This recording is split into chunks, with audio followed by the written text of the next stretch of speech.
Good afternoon, everyone. Um, Today's topic for presentation is a community psychiatry topic.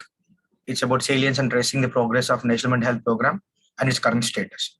So, coming to the outline of the presentation, we'll see how mental illness has become a burden and the beginnings of National Mental Health Program and District Mental Health Program, respectively, and components of them, core developments, and then the facility factors and the future directions. So coming to the burden of mental illness. So before that, what we need to see is the treatment gap. That is the difference between the prevalence of a disorder and the treated proportion of individuals affected by the disorder. That means the number of people who are not getting treatment is the treatment gap, which in turn tells us how much burden that the society has for mental health problems. So as you can see on the screen that, the globally and India, as per the National Mental Health Survey, so the burden is very, very high. For non-affective psychosis, it is about 75%. And for bipolar affective disorder, it is 70%. For major depressive disorder, it is 85%. And for anxiety, it is 84%. And alcohol use disorder, it is 86%, which is far higher than the figures which are there in the global. That shows that India's burden is much more when compared to the other countries in the world. So, and the care which is there for the psychiatric population in our country, as you can see, is very less. The number of psychiatrists per million in our country is almost less than 4, and whereas in compared to other developed countries, it is way, way, way higher. That shows that the burden is high and the number of people catering to the population is very, very less. This in turn creates a problem in to how to cater services to the people with mental health issues. So what are the reasons for the burden in this, basically for the burden of mental illnesses? So one of the reason is, again, the poor knowledge and attitude of the people towards the mental illnesses and the lack of knowledge about the need for treatment for such problems. Then poor family support, maybe financial issues, and then the person with mental illness per se does not have insight into their own illness, and also the community's belief and attitude towards these problems. Coming to the era before the National Mental Health Program. So what has happened before National Mental Health Program for community psychiatry per se? So as early as 1930s, the General Hospital Psychiatry Unit was established in Kolkata, and then later board committee was formulated to understand the necessity of the treatment aspects as well as health institutes for treating persons with mental illnesses, and they have given recommendations, and based on these recommendations, the board committee it was started. That is, the All India Institute of Mental Health was started in 1954, and later came Mudial Committee, which again told that not only a hospital but establishment of psychiatric clinics with 5 to 10 beds in each district was proposed. And then slowly what happened is, over the period of time, so this was continuing, and then in 1978 again an important declaration, that is Declaration of Alma Ata, was done, where health for all for 2000 AD was given. Again, when they said health, it included mental health per se. So with this, there is also other research which is happening in terms of mental health issues. As you can see, Sakalwara Community Mental Health Unit in Nimhans has started and has catered to around 100 villages in and around, and has seen the prevalence of disorders for mental health issues in this community, and it has proposed that there is a significant burden during as back as 1975. And then Raipur Rani block of Haryana, again this was again a part of WHO multicentric study, where they have proposed that integration of mental health services should be into general health services based on their own findings. And finally, ICMR DST collaborative project on severe mental morbidity to establish the feasibility of training PHC staff to cater to the person with mental illness, also again in the similar lines, has given the notion that the mental health services needs to be taken a priority and should be integrated into general health services. With this background, around in as you can see, in 1980, so they have seen that there was a necessity for us to formulate a mental health program for the country, and in 1982 the National Mental Health Program was formulated. So again, Dr. Norman Sartorius was a person who was a pioneer for proposing this, that every country should have a mental health program for itself because of the unique challenges and also unique problems that they have with respect to mental health issues in their own countries. And India was one of the post-colonial country, a major country, to adapt this program at a national level. The final draft was done in 1982 and it was implemented in a phased manner. So again, the Central Council for Health was a body which was involved with this in terms of formulating the National Mental Health Program. So what happened? What are the objectives of National Mental Health Program? So the objectives are very clear in terms of making the mental health care accessible and available to all the people, especially for the vulnerable and unprivileged populations of the society, and to encourage the application of mental health knowledge into the general health care and for social development. And finally, promote community participation in mental health services and development along with efforts to stimulate self-help even in the community. So these were the objectives of the National Mental Health Program when it was started. And then what are the strategies which was followed in terms of implementing this program? One, as we have just said, is integration of mental health services into the general health services through this program. And then provision of tertiary care institutions for treatment of mental disorders. And finally, eradicating stigmatization of mentally ill people and protecting their rights through the regulatory institutions like Central Mental Health Authority and State Mental Health Authority. So these were the strategies which were employed to implement this program throughout the country. So, but any program has its own strengths and weaknesses.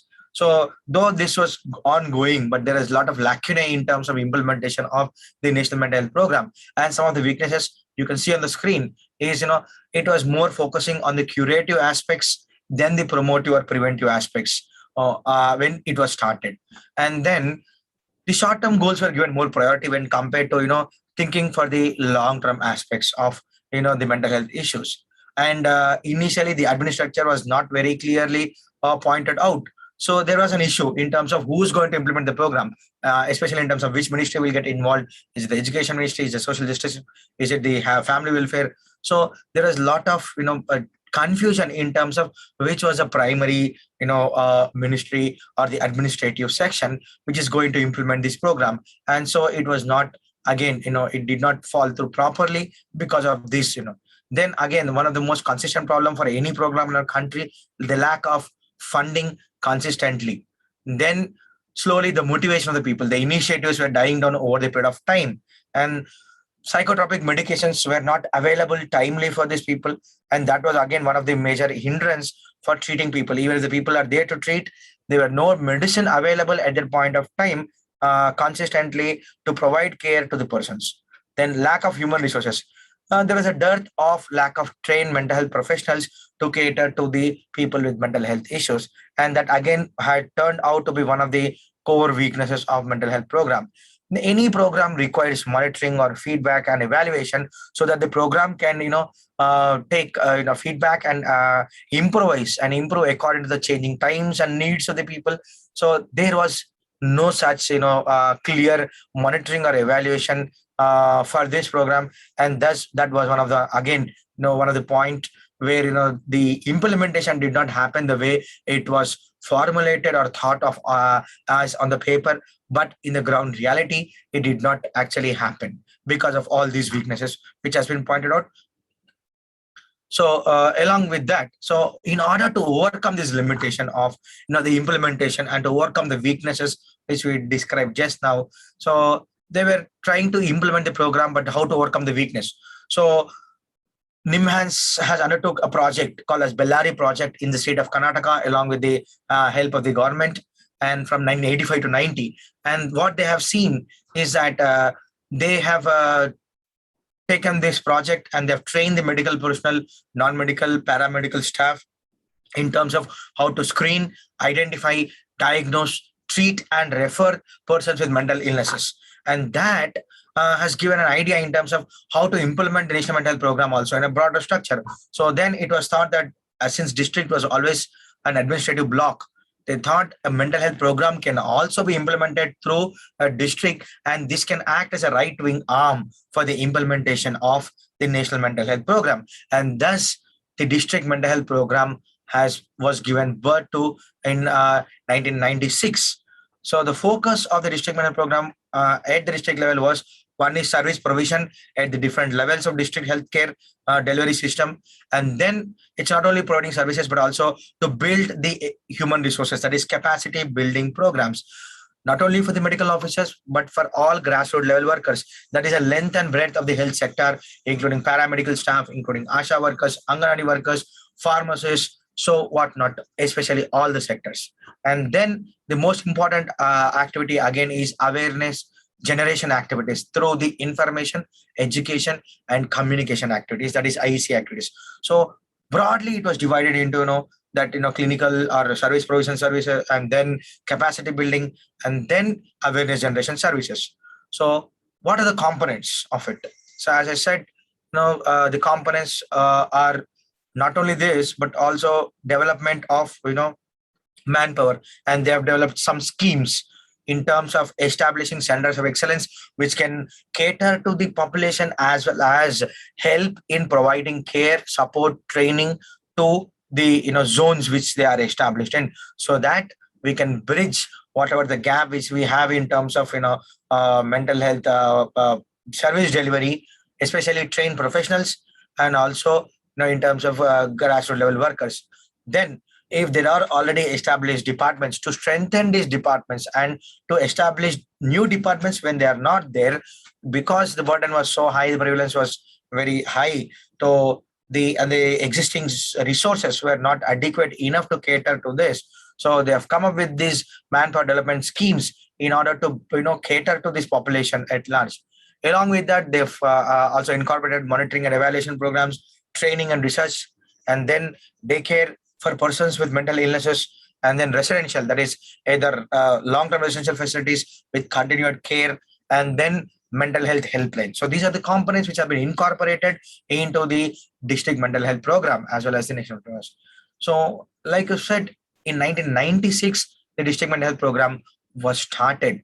Again, initially it was started in about 4 districts, and then its extension was into about 27 districts across the country. And in 9th 5-year plan, and later in 10th 5-year plan, it spread across to 100 districts.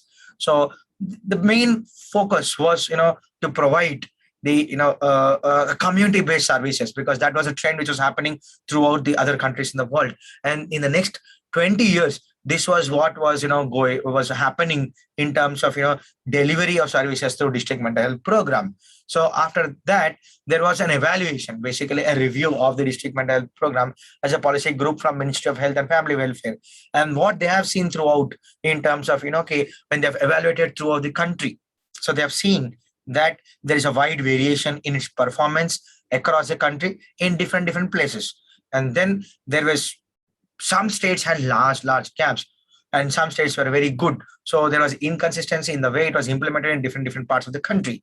And then they've seen that south and west parts of the country had good DMHPs when compared to other parts, and the services were present mostly in the district hospitals. Though it was said that it wanted to cater to the different strata of the services available from district level to down that to the primary care level, but mainly it was restricted to district hospitals, and there was very little involvement of the ground level health workers. So these were the some of the points which were seen as a review of whatever has happened in the last 20 years. And then this made us understand how to act the program was working, and what were the gaps and lacunas which are present in the program, in order to to bridge, or in order to overcome these obstacles to implement the policies or the strategies of the national and district mental health program.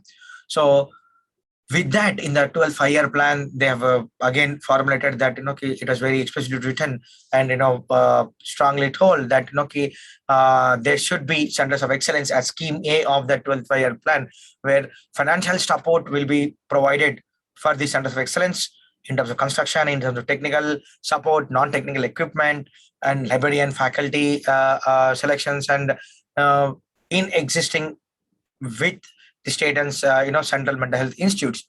So more than 20 center of excellence were proposed during this 5-year plan. And not only that, as a part of scheme B, there was a focus on strengthening if there is existing mental health specialties, or to establish PG departments and manpower departments in the places where it is already there. And for that, again, financial support to get all the equipment, human resources uh, to run a postgraduate course, especially in general hospitals or in hospitals where the departments are not existent, or to strengthen and build the infrastructure and the mental health professionals in the existing departments. So more than 50 hospitals and colleges has been given funds under the scheme B for strengthening these services. Then what happens? So after this, one ray of hope, what we can say, as the national mental health policy has come in 2014, where again it has given clear guidelines in terms of implementation of the program, how to implement, and what are the basically the objectives. So how to go about of implementing this program. So as you can see, there is states that universal access to be provided to mental health care. So the objective is to reduce the risk and the incidence of suicide, which has been again become one of the major problem with persons with mental health issues. And then protection of rights, okay, and respect of the rights of persons with mental illnesses. And then to reduce the stigma which is there towards the persons with mental illnesses, to increase the human resources catering to this population, and to enhance the financial budget and support to this, and to identify the biosocial determinants, and to provide appropriate interventions as and when necessary. So what has happened is that over the period of time, so currently the district mental health program has expanded to over 600 odd districts throughout the country out of 720 districts. So at least on the paper, district mental health program has its presence in almost 600 districts, and many districts in the country have been covered. So some states like Karnataka has exclusive psychiatry has been taken, and a whole state has been covered, and every state has a district mental health program psychiatrist available.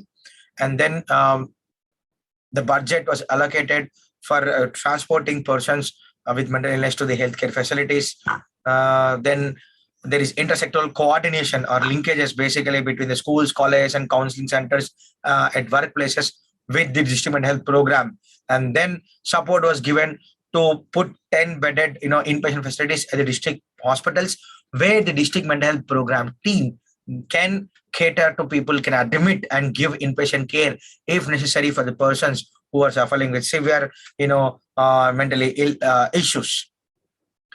Coming to the constraints. So what are the constraints with the implementation of these programs? So one is poor community awareness regarding the treatment of these psychiatric disorders, and then there is stigma attached to the mental illness, which is again a major challenge in terms of how to making people come for treatment, to identify that there is a problem, not attributing it to any magical religious practices or beliefs, but something which has a treatment, and people who get treatment become better. So stigma being present as one of the social constraint for accessing care for persons with mental illnesses.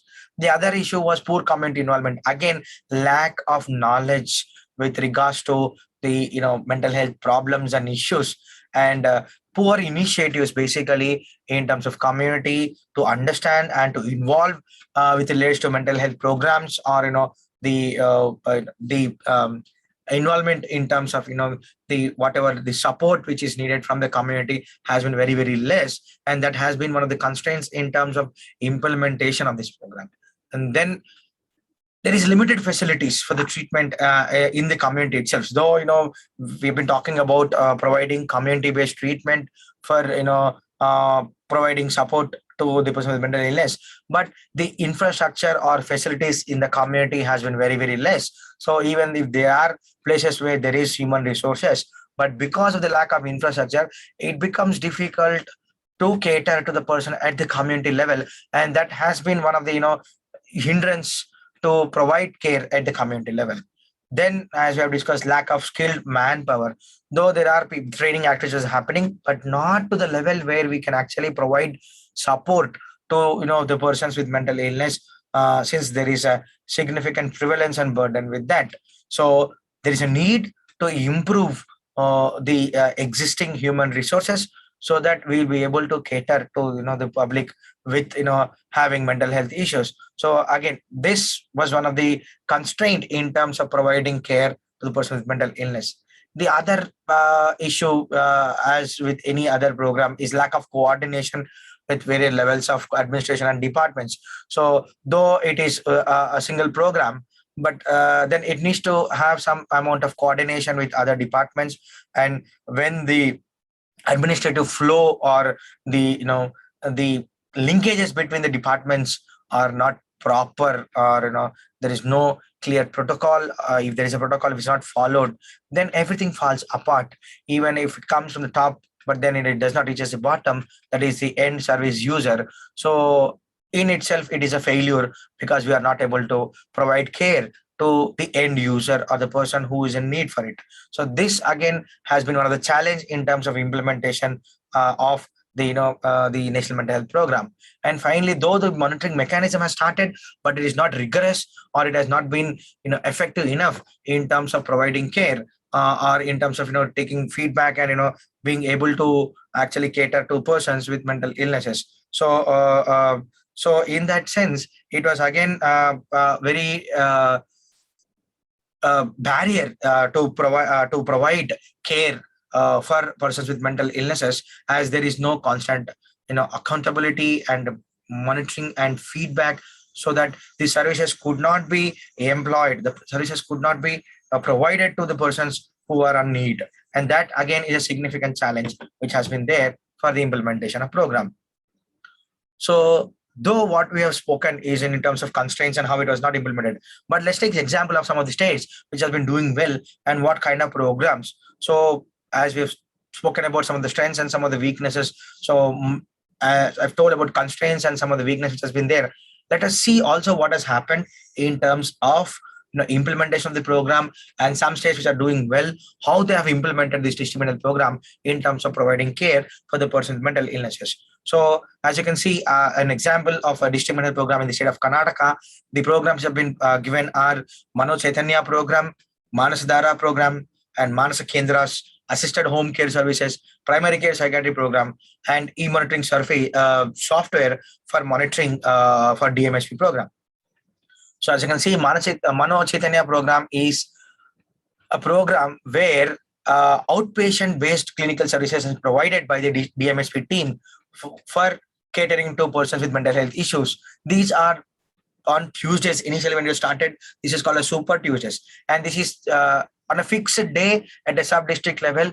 People know that on this day their mental health problems will be catered to, and this was widely publicized, and then it has created a larger impact where people started accessing care. And as you can see, this is one of a first of its kind to be implemented in the country. And then the medication was supplied free of cost during while consultation in these Mano Chaitanya clinics. So as you can see, the figures that there is a steep rise in the number of people accessing care. And if we come to the recent figures, so it is almost much more higher than what we could see here. But there's again some limitations in terms of the program. That is, the number of psychiatrists are very less at the primary care level. You can see at the district level there is one psychiatrist, but again the number of people requiring care is much more higher, and so still the number is very less. So again, the amount that is as an honorarium or the salary which is given to the psychiatrist is less when compared to the other the avenues. So to recruit the people and to make them sustain be at the job is something which is again limitation. And then for the people who are working in the clinics, honorarium is something which is again a problem. And then it is only on fixed days. It is not a daily OPD which is there, and that again is one of the constraint which we can think of, that if it's there on a daily basis, then people might come and take services more regularly. Then comes to the Manasadhara program. This is again an innovative program where it is the daycare rehabilitation facility for severely mental ill people, where they are engaged in some activities which they can do as a sort of, maybe some amount of financial independence with whatever they earn from by doing these activities. It is distributed to the patients, and also it is sort of engagement for many of the patients who have lost, in terms of severe symptoms of, severe mental illnesses, where they would not be functional at all. So this has helped, many of severely ill patients to be kept engaged. Then again, it is run by NGOs at selected districts, and currently it has been functional in 14 districts through the state of Karnataka, with over about 1400 beneficiaries through this program.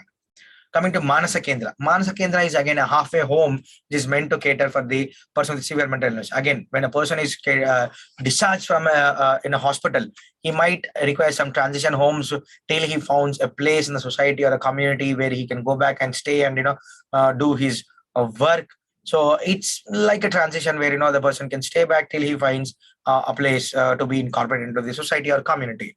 So again, the assisted home care services, again, this is for the people who have been dropped out of treatment, people who are already receiving treatment and have been dropped out. So coming to other innovation, this is primary care psychiatry program. We have been talking about the lack of human resources or lack of trained professional in catering to the people. So the primary care psychiatry program focuses on hand-holding and training primary care doctors to identify and provide first-line management for mental illnesses. So in this program, again, to basically, if the primary level of contact for any persons is to a PHC or, maybe you can say is a CHC. So if there are no trained professionals there, then everybody has to come to a district level to take services. And this might be one of the barrier because of the accessibility for the persons who want care. So training the people will increase the manpower and also will increase the supply chain in terms of providing care to the people. So that was one of the aim of actually formulating the primary care psychiatry program by National Institute of Mental Health and Neurosciences. So this aimed for only first-line treatment at outpatients of primary health centers. So it is a simple document which has been formulated as a 7-page document consisting of 6 illnesses with a TAPSAD approach, that is tobacco, alcohol, psychosis, somatoform, anxiety, and depression, which are the most common disorders which we see, in a primary care setting. So it has a screener and it has the classification of psychiatry not based on diagnostic systems which have been used, at an international level, but it is been, toned down to be utilized and acceptable by the primary care doctors or the PHC doctors alone. And so that the feasibility and also the acceptability for them to utilize it has improved. It contains all the guidelines, that is A to Z, coming from diagnosis, investigation, treatment, referral, counseling, as well as follow-up of the services. So along with this, other innovations is Manochintana, on-consultation training, telepsychiatry, ambulance services, school mental health program, and Taluk mental health program, which we'll discuss subsequently in the next slides. So Manochintana is a FM awareness program which comes every Friday from 4:30 to 5 p.m. and it is conducted by FM Vivid Bharati by Akashwani of Bangalore, center. So this again talks about topics of mental health issues on a regular basis, so that the public awareness is generated to these programs. On consultation training is another innovation where again, this is again basically used for training purposes of the different cadres of health sector. So, and it involves principle adult learning where there is collaboration. It is not a classroom training where there is a teacher and he's going to train you, but this is a collaborative care where both the learner as well teacher are dependent on each other in terms of transferring knowledge from one to other. It's a bottom-up approach basically in terms of patient to to the clinician approach. And then it was started in 2016 as a pilot phase in Mandya district of Karnataka. And later it has been integrated to all districts of Karnataka, where training activities are happening for primary care staff through all the districts of Karnataka through district mental health program via the on-consultation training model. So then the telepsychiatry services. The telepsychiatry services were started by NMHP in 2013. And then in collaboration with the NIMHAS, the government of Karnataka and the district mental health program also started utilizing the telepsychiatry services through the model of hub and spoke, where, as you can see, a hub is a place, maybe a psychiatrist where he sits is a hub at a district headquarters, and the primary care center, that is PHC, where the patient is sitting on the doctor, medical officer sitting, is a spoke. The end user is a spoke. So being at the district hospital, the psychiatrist can provide consultation and services to persons at the primary care level, and that is the advantage, being able to reach out, be able to provide access to care from remote areas of the country, and that is something which has been used as a through the mode of telepsychiatry services. And a specialist doctor patient model, like I was describing, a psychiatrist is there, a medical officer is there, and the patient is there, and through the utilization of telepsychiatry, the services can be catered to even to the the grassroots level of the nooks and corners of the country. 104, again, Arogya Sahayavani. Again, this is a helpline basically for information, for consultation for minor ailments, counseling services, and dietary services. It is a 24/7 helpline, and it receives almost 20,000 calls per day with regards to various issues, including mental health issues. Coming again to school mental health program, we all know that school is stage where development of children happens, and their adult life gets molded from what we learn from school. So mental health during the times of growing years is important, and then identification and management of emotional problems in school children was done after training the teachers. So teachers are trained how to pick up the problems in children, so that they can be given some attention, they can be given care, so that at the early stage we could mold, or we could change the trajectory of some of the issues which become severe mental illness at a later point of in time. So not only illness, there is wellness, that is how to keep yourself healthy mentally. So that is life skills. So life skill education, mental health education, due through the school activities in various forms through the school mental health program will has helped children in terms of developing critical thinking, in terms of decision making, okay, especially the skills necessary to to handle and cope with the stress of different aspects or different stages of life. Then again, training of teachers to identify the disorders like specific learning disorder or intellectual deficient disorder or bullying, aggression, and and other issues in children, and how to deal with that. So once the teachers are enabled in terms of screening them, they will either handle it or refer to an appropriate health professional, so that the children will receive the care. Along with this, general tips in terms of good study practices, exam stress management, suicide prevention, substance abuse prevention, sex education, and all these things are also covered under life skill education through the school mental health program. And finally, coming to the Taluk mental health program, this again has been a recent development. We have come from a national mental health program to district mental health program. Now we are able to come to a Taluk level, because we have seen that many of the patients, that is 40% of the patient, has to travel more than 10 kilometers to access psychiatric care and consultation. So this is reduced, because one major objective is to ensure accessibility of psychiatric care to everybody in the country. So a step forward for this is the implementation of this Taluk mental health program. So from the pilot projects that have been done in Tirthahalli and Thuruvakere of Karnataka, this Taluk mental health program was formulated, and it has been implemented in 10 districts throughout 10 taluks throughout the state of Karnataka as a pilot phase. And now each taluk has a psychiatric and social worker who will take care of persons with mental illness in that respective taluk. So again, this is a very positive note in terms of how the mental health service delivery has been happening in our country. The steps that our country is taking care to provide services to the person with mental illnesses. So all these innovations, we were talking about one state, but many of the states have similar kinds of models and innovations in their respective places where they are being implemented, though the core objectives is to provide these services in terms of clinical training and awareness generation programs as a part of district mental health program. So along with this, what are the other things that have been going on as a home-based detoxification program? Telepsychiatry has been done with the collaboration in Tamil Nadu through collaboration with SCARF, and then many of the NGOs have been involved. There is Chitta Sanjeevani Trust, which gives and helps with procurement of psychotropic drugs in respective places where they are functioning, so that the people will not have for supply of medications when it's necessary.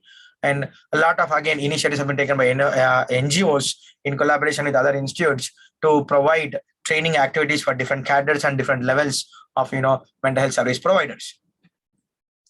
So as you can see, with the evolving district mental health program services, the number of people who have received services have increased drastically. From 2010, you can see it is hardly some 10,000. Now it is almost, the last year, it is about 10 lakh population who has received, in single state, has received care from the district mental health program. It's a huge number. As you can see that there is a steep rise with the innovations and with the increase in service delivery. So that means this many people really required treatment, but did not get treatment previously because of lack of existing services. And now, since service has been provided to them through this program, the number of people being catered also is increasing. And this is a positive intervention in terms of being able to bridge the gap and reduce the burden to the society.